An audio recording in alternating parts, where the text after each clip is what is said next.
So now we move on to ethical hacking to guarantee transparency and safety in the digital ecosystem. With Melanie, CEO and co-founder of Radically Open Security, the first safety consultancy company in the world, non-for-profit organization that donates over 80% of the profits. And the interviewer is Antonio Fumero, Director of Innovation at Cibervoluntarios. Please use this hashtag if you want to share your ideas, your insights, information about these topics and this event in your social media. But we have a video first that explains what Melanie Rieback does. Thank you.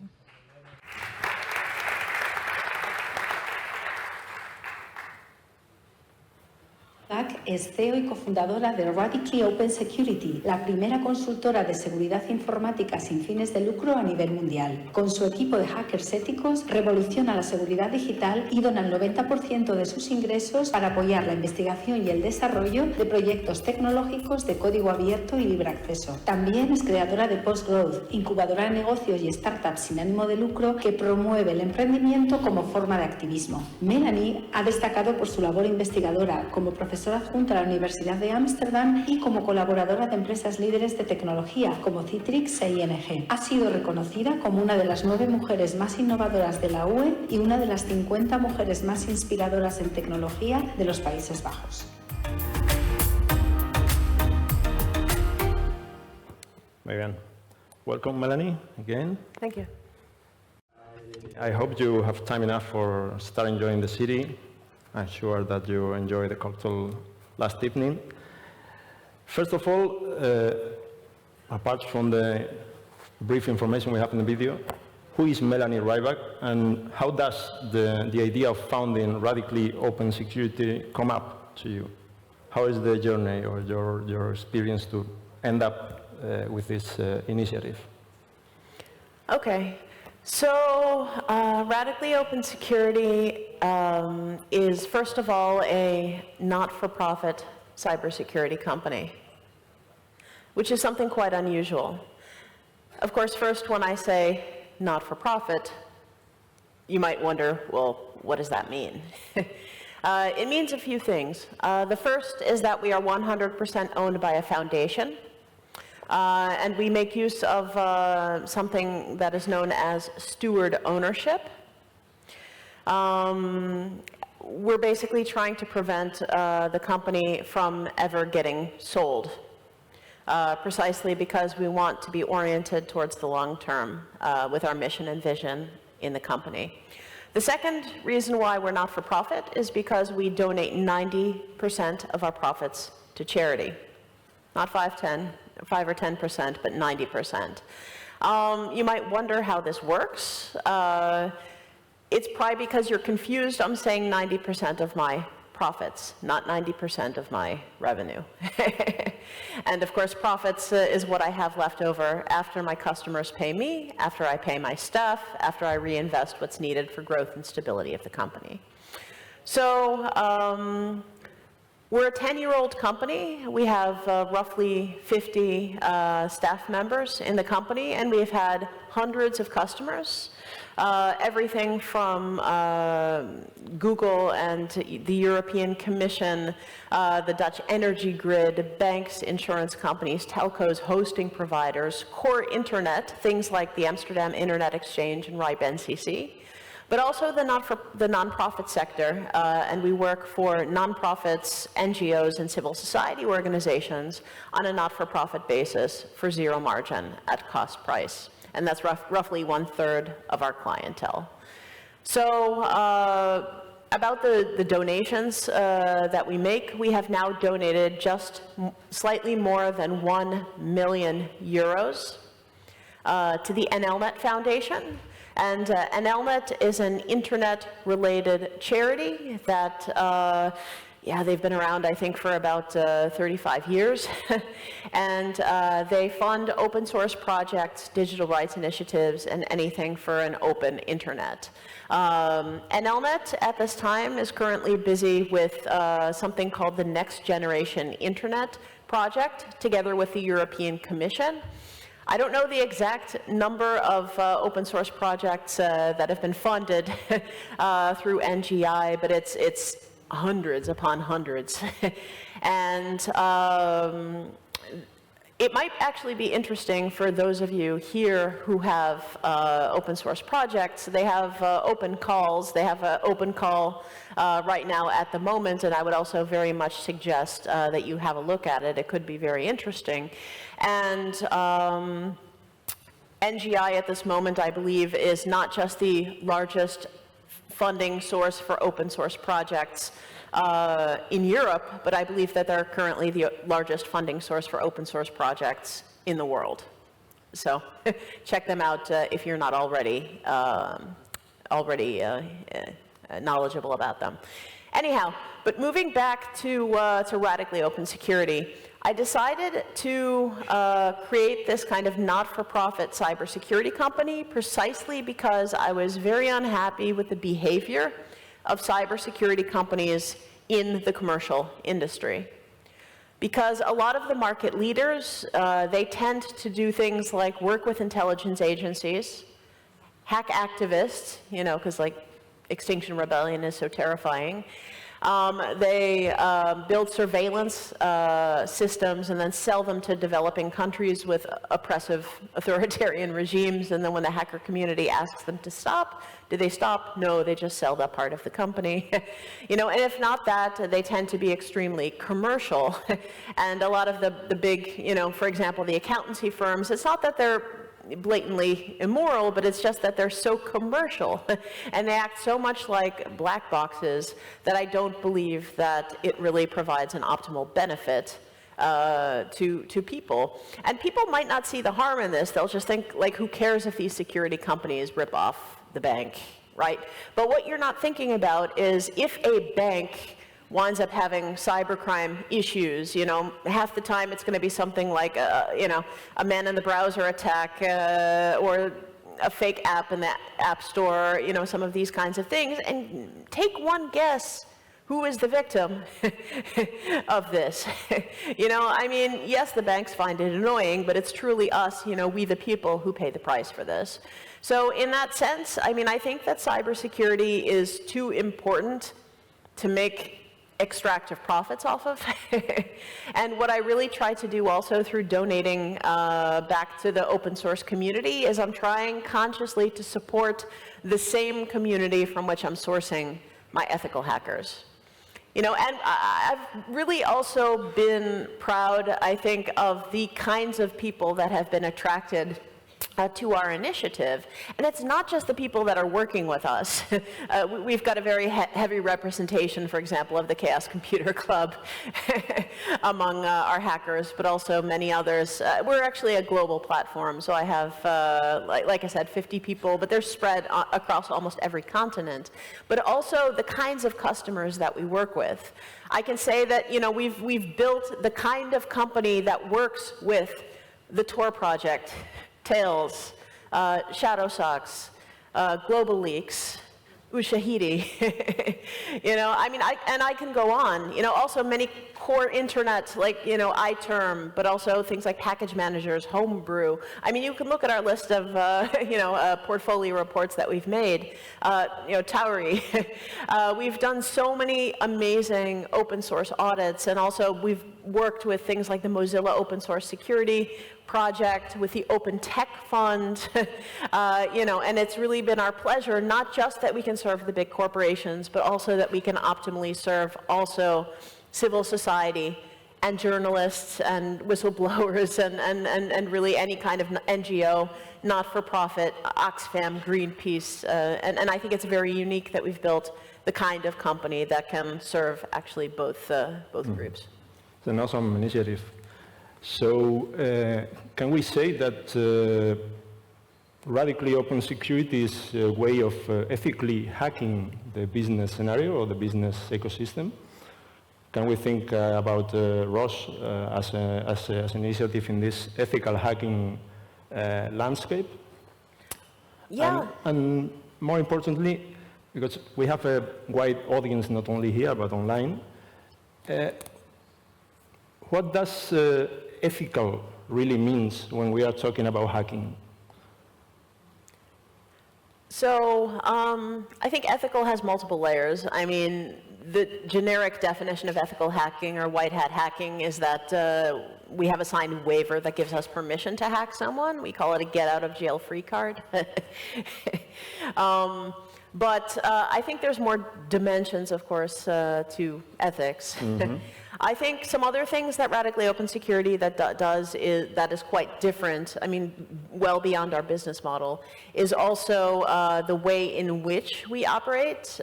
For example, we perform penetration testing with a workflow that we call peek over our shoulder.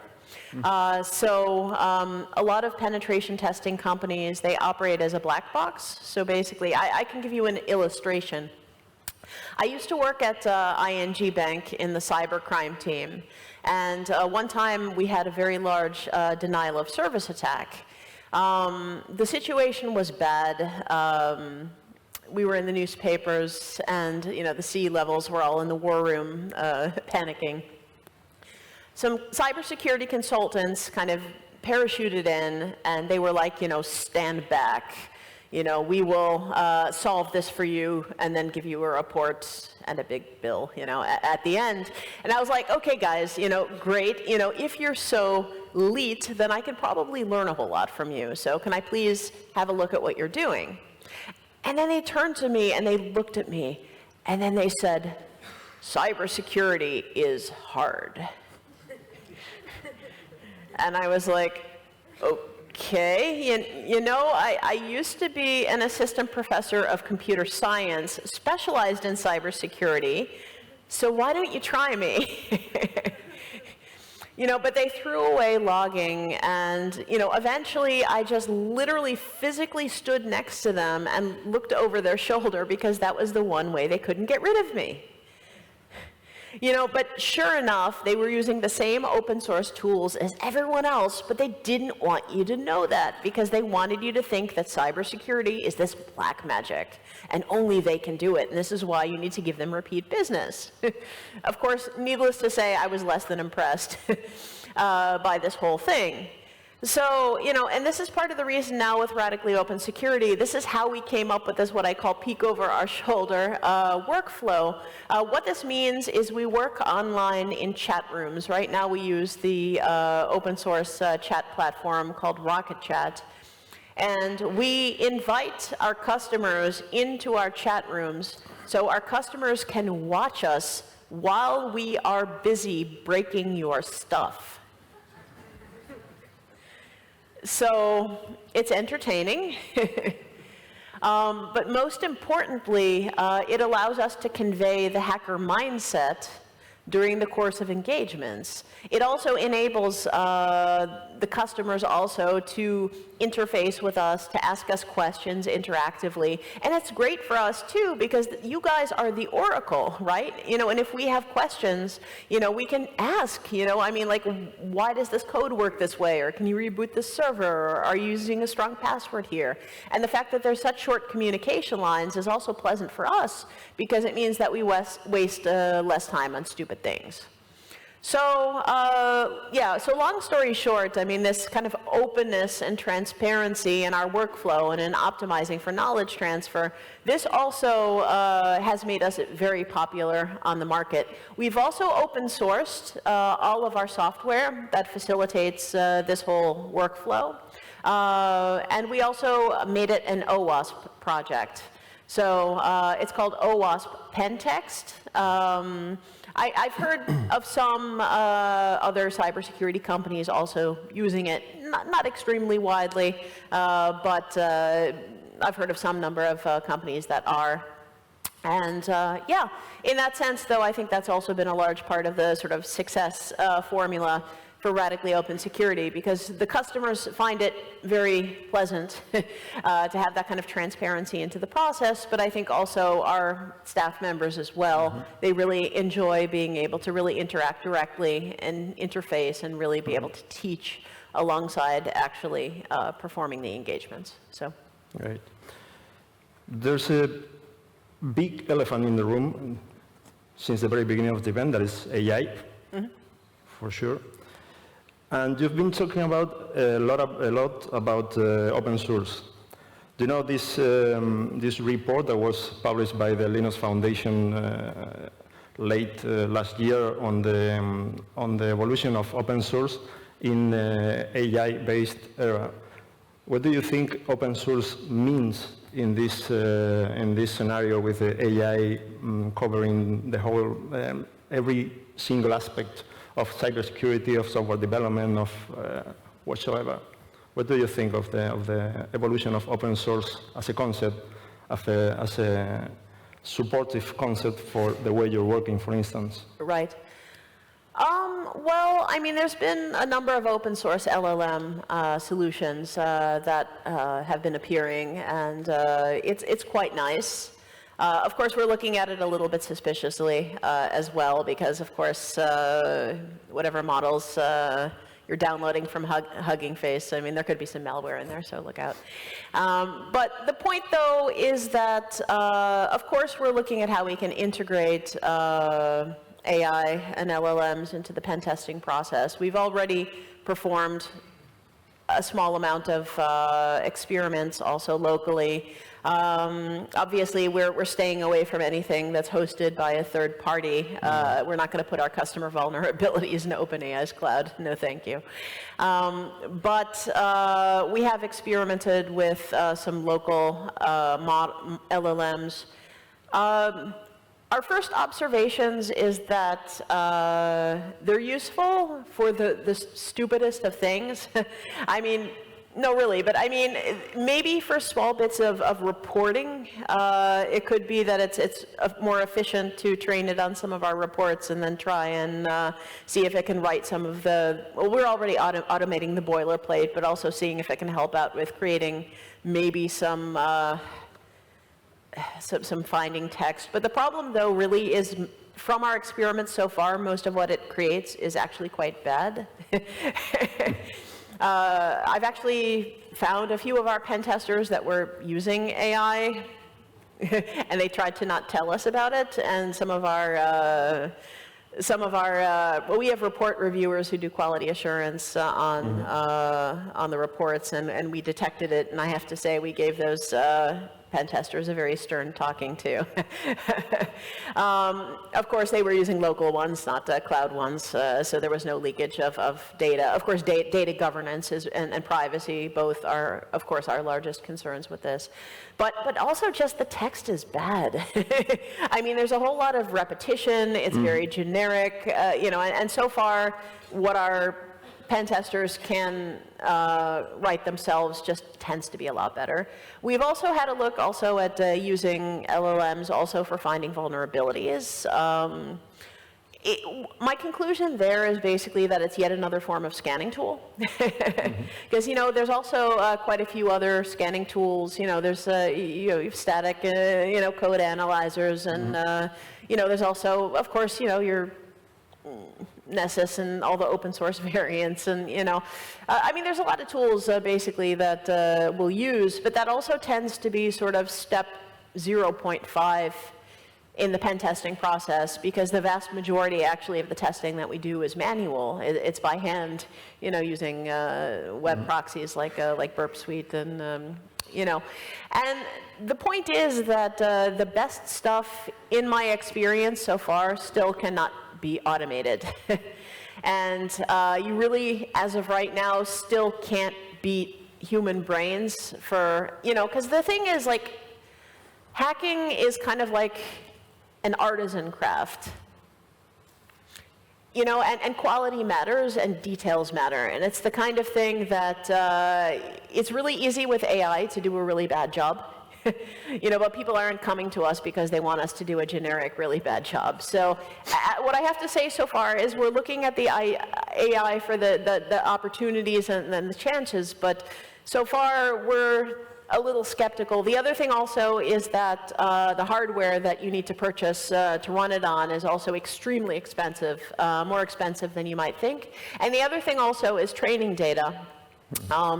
We've also run a few experiments on our public reports that are already in the public domain with ChatGPT, basically from OpenAI, because that's the best case scenario. They've got the best set of training data, and even that wasn't good enough, to be up to our standards. But if with OpenAI's training data set, it's still not great. Of course, with the much smaller, more minimal training data set that we would be able to cultivate locally, plus with all the training data, what are we supposed to be doing? Scraping, the internet? I mean, the problem is you've got data governance issues, privacy issues, GDPR issues, and to be quite frank, I mean, that's a can of worms that I'm really not all that interested in opening.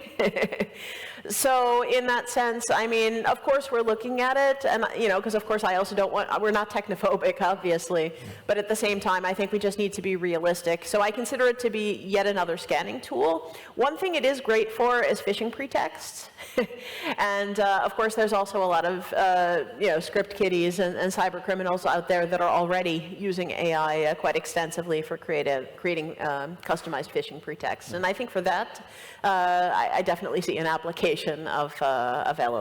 So great. We have 7 to 8 minutes left, so I want to give the voice to the audience. I don't know is there any question already?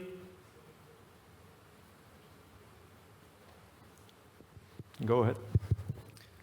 Hola, Melanie.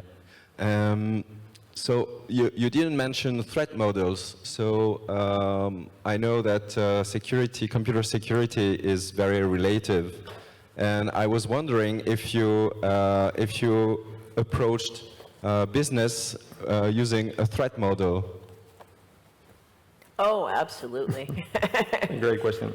I think like capitalism is a threat model.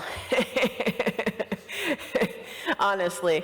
I mean, and this is sort of part of why I chose to make my business not-for-profit and steward-owned and generally anti-capitalistic, at least as much as, a business can get. And the reason why is because financial extraction anyways causes companies in almost every single industry to do the wrong thing. I've seen this in cybersecurity. It's really terrible. Oftentimes things like security researchers, academic researchers who want to valorize their research, of course their government-funded research, they wind up getting involved with, valorization trajectories through the TTOs. First, they wind up getting asked to patent everything that moves, which is completely counterproductive because it puts a barrier to entry in front of whatever the government was actually funding to be created.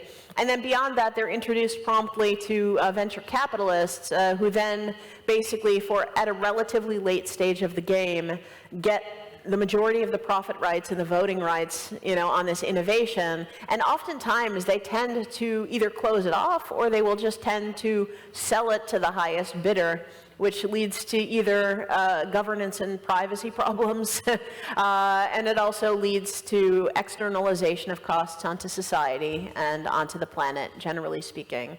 Cybersecurity companies tend to get acquired because there's a talent shortage in cybersecurity. There's not that many good ethical hackers. So it's actually, in my opinion, trivially easy to start a cybersecurity company. You just have to basically, the way that it works is people get venture capital, they're deeply in the red, bleeding financially, and then they're hiring as quickly as they can, and then basically they're an attractive acqui-hire, which basically means that if you can't, hire a bunch of cybersecurity staff, then you just acquire the company, and then voila, you've got a whole bunch of security staff all at once. The only problem is, though, that when these acquisitions happen, the company gets absorbed into a larger corporation. And the problem is there's oftentimes a culture clash between the larger organization and the startup that got acquired. Oftentimes, like, after it grows toxic, and after a couple of years, all of the senior people say, screw this, I'm leaving. And also, because it's an acqui-hire, whatever product oftentimes they were working on gets discarded completely because actually they were acquired for the personnel, and also maybe because they could be resold for capitalistic, speculative purposes, and it's pure value destruction. And the problem also is that the VCs also push people into proprietary solutions, building all kinds of closed black boxes. This is not good for the security ecosystem. I mean, almost everyone who's in security understands that openness and transparency and threat intelligence sharing, and we don't need like tens of thousands of small proprietary, small black box wheels. We need a smaller number of larger open source, crowdsourced, solutions that, we can work together on and ensure that people can continue using them for the long term. These proprietary black boxes have vendor lock-in. The moment you stop paying, you lose access to the tool. And also worse, like with a lot of the security solutions we have nowadays, consider antivirus. I mean, the antivirus engine is free, but the signatures, which are what you need for the pattern matching to make them work, you have to pay for it. So the entire business model is like, you're sick, and I've got the medicine to cure you, but I'm only going to give it to you if you pay me. It's completely perverse because the business models are in conflict with the actual cybersecurity that is needed to make the world more cyber secure. For me, this issue also has become a bit of really just a mission for me in getting people to understand that we need to tell small, founders and for especially open source project founders that be careful, don't get involved with things like venture capital too quickly, because they are going to push you in the direction of freemium. And freemium is like the scourge of the earth, for the user base and communities of any open source project. And I'm struggling with this personally at the moment because a lot of the open source solutions that I also use internally at my company, Rocket Chat, GitLab, the problem is a lot of them have very much moved very strongly in the freemium direction to the point that I have to start thinking about migrating away from them, not just because they start locking down essential features, things like single sign-on, but also because at some point they might even completely discard the open source version and just continue maintaining the proprietary enterprise edition, and they can say, oh, but it's still open source. But hello, if you're not maintaining it, if you're not porting security patches to it, I'm not going to use it anymore.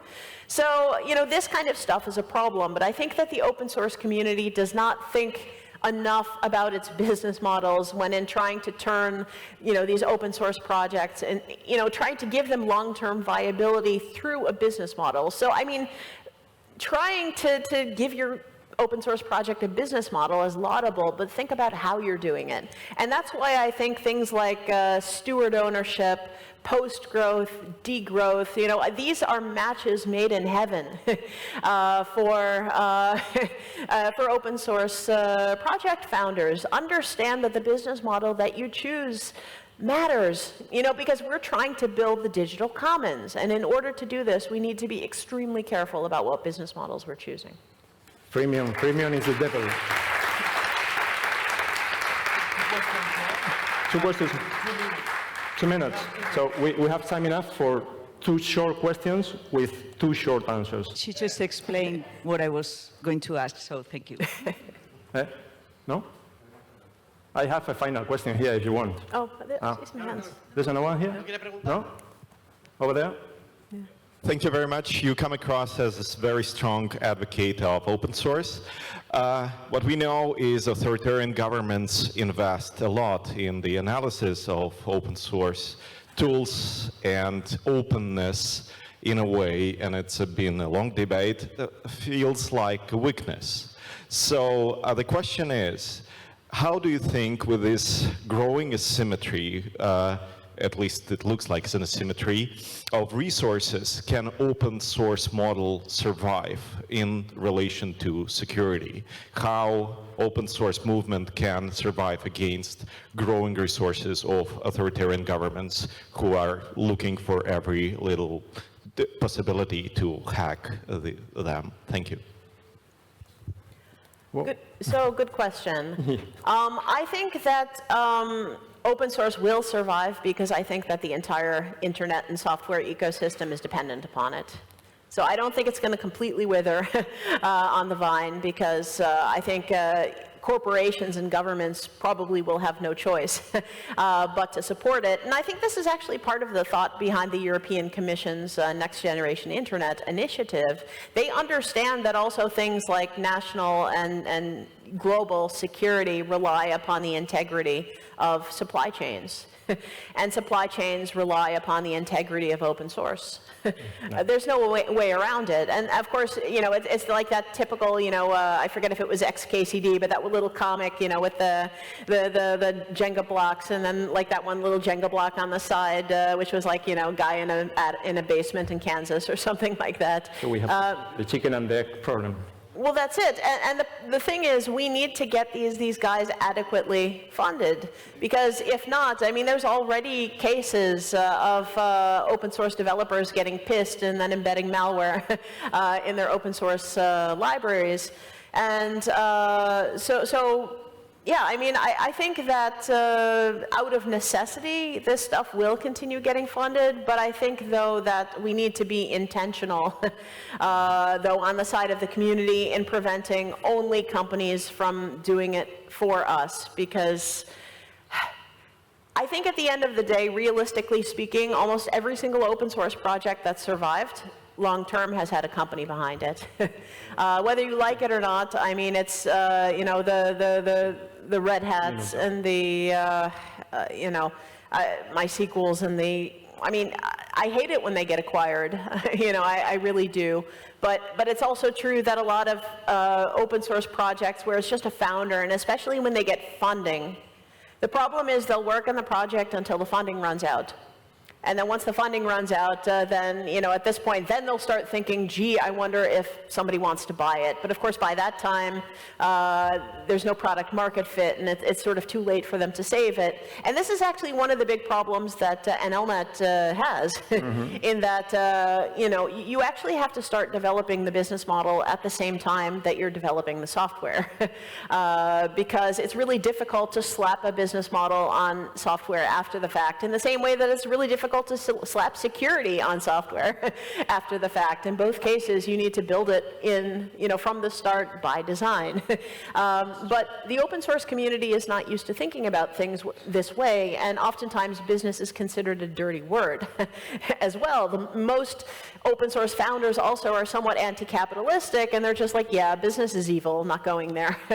But the problem, though, is if you don't consciously think about it, it'll wind up catching you by surprise later. And that's why I think, you know, in order to secure, you know, this ecosystem for the long term, including giving it some financial stability, you know, I think we need to more consciously be busy with this issue. Well, business must, maybe business is not evil, but freemium is evil. That's the conclusion. So I have just a final thing. It's just, yes, it's just a curiosity. You're based in Netherlands, yes. So you consider yourself as Dutch, but previously you were an expat from the USA, and I have a question, pretty simple. Have you managed to understand the Dutch sense of humor? I mean, for me it's still difficult, but it's just some kind of reflection, just for, it's a joke. I don't understand the sense of humor. Thank you, Melanie, thank you.